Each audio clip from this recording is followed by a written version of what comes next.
కష్టాలను పట్టించుకోలేదు, నష్టాలను లెక్క చేయలేదు. భూమాతను నమ్మి సాగు చేశాడు భద్రాద్రి కొత్తగూడెం జిల్లాకు చెందిన గిరిజన రైతు పెనుబల్లి గంగరాజు. అందుకే తానెంచుకున్న వ్యవసాయమే ఆయన్ను దేశం ముందు ఉత్తమ రైతుగా నిలబెట్టింది. ఎన్నో ఆటుపోట్లు, మరెన్నో ఒడిదుడుకులు ఎదురైనా సాగులో ముందుకు సాగి విజయం సాధించాడు. భద్రాద్రి కొత్తగూడెం జిల్లా దుమ్ముగూడెం మండలం పెద్ద ఆర్లగూడెం గ్రామ పంచాయతీ పరిధిలోని ఆర్లగూడెం గ్రామానికి చెందిన గంగరాజు కేంద్ర ప్రభుత్వం తనను గుర్తించేలా వ్యవసాయం చేశాడు.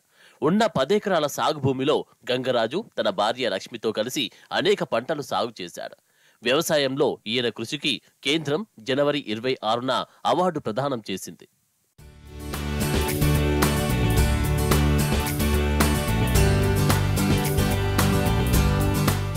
దుమ్మగూడెం మండలం భద్రాద్రి కొత్తగూడెం జిల్లా. నా పేరు పెనుబెల్లి గంగరాజు. నేను ఎక్కువ వ్యవసాయంలో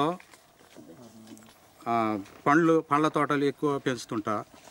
అట్లాగే నాకు పండించిన పంట కూడా మొత్తం పశువుల ఎరువుతోనే పండిస్తా.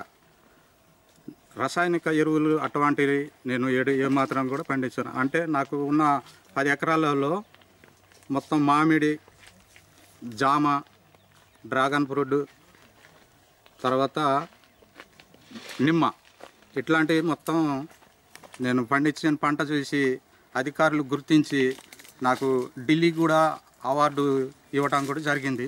గంగరాజు మొదట మిర్చి, పత్తి లాంటి వాణిజ్య పంటలను సాగు చేసి నష్టాలు చవిచూశాడు. బాగా దిగుబడి వచ్చినప్పుడు కూలీలు దొరక్క ఇబ్బంది పడ్డాడు. తనకున్న పొలంలో గతంలో కూరగాయలు పండించి సైకిల్ మీద ఇంటింటికి తిరిగి అమ్ముకునేవాడు.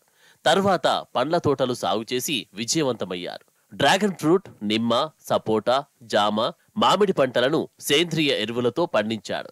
అతను పండించిన పంటలు సాగు చేస్తున్న విధానాన్ని గుర్తించిన ఉద్యానవన శాఖ అధికారులు అతనికి ఉత్తమ రైతు అవార్డు కోసం సిఫారసు చేశారు.